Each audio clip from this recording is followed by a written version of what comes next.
I'm stepping into the scene with a fresh lens. What the Oscars can tell us about culture, memory, and the conversations we're avoiding at the dinner table. Today, we're not just talking trophies, we're unpacking how a single moment on stage can ripple into national debates and personal reckonings.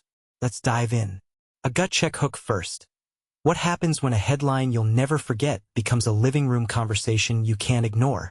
That tension was on display as Gloria Cazares accepted Best Documentary Short for All the Empty Rooms, a film that traces the empty bedrooms of kids killed in school shootings across 7 years. My take. This moment wasn't just about a win. It was a disruption to our collective silence. Personally, I think the power of this scene lies in turning abstraction, gun violence statistics, into something visceral and irreplaceable. Rooms that used to be home now frozen in time.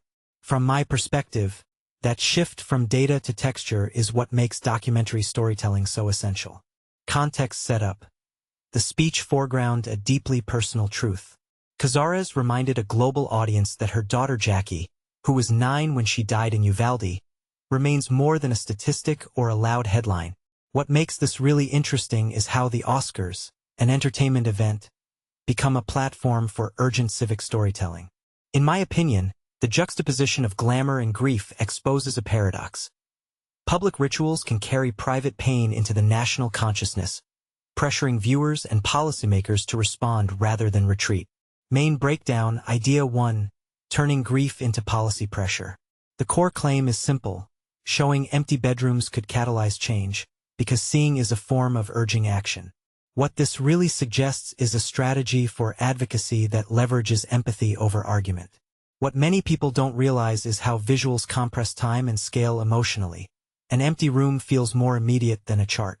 If you take a step back and think about it, embodied memory becomes a lever. It humanizes tragedy and reframes policy debates as moral imperatives rather than abstract debates. My take: content like this reframes gun violence as a civic problem, not merely a media story. Commentary 2, Idea. The ceremony as civic stage. The Oscars hosting a moment of political awakening is not incidental. It's a choice by a global audience to listen.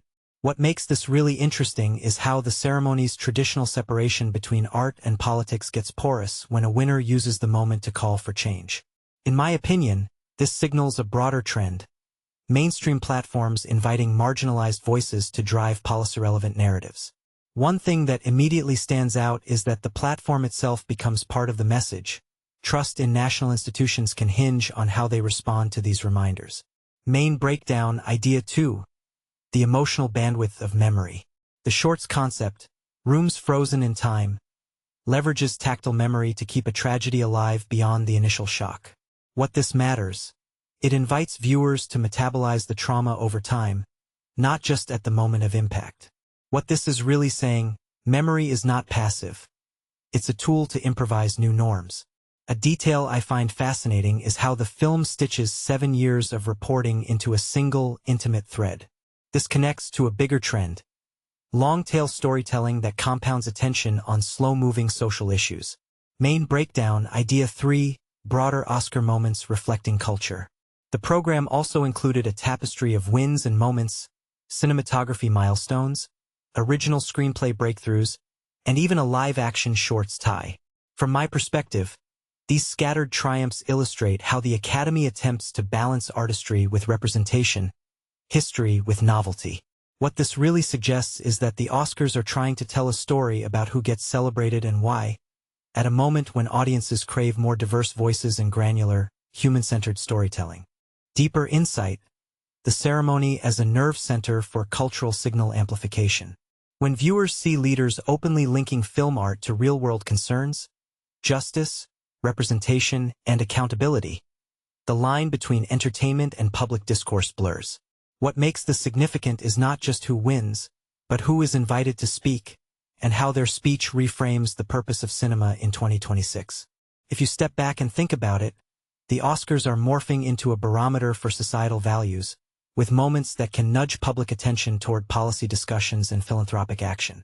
Closing thought: the bigger question isn't just who takes home a statue, but how we translate these moments into momentum. My final read is that memory-driven storytelling paired with high-profile platforms can become a catalyst for change if audiences demand accountability and leaders respond with concrete steps. So I'll leave you with this. When a room of global influencers stops to listen, what comes next is up to us. Will we treat these moments as reminders or as catalysts for real, lasting change?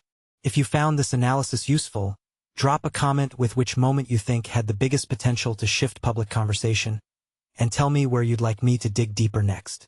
See you in the next breakdown.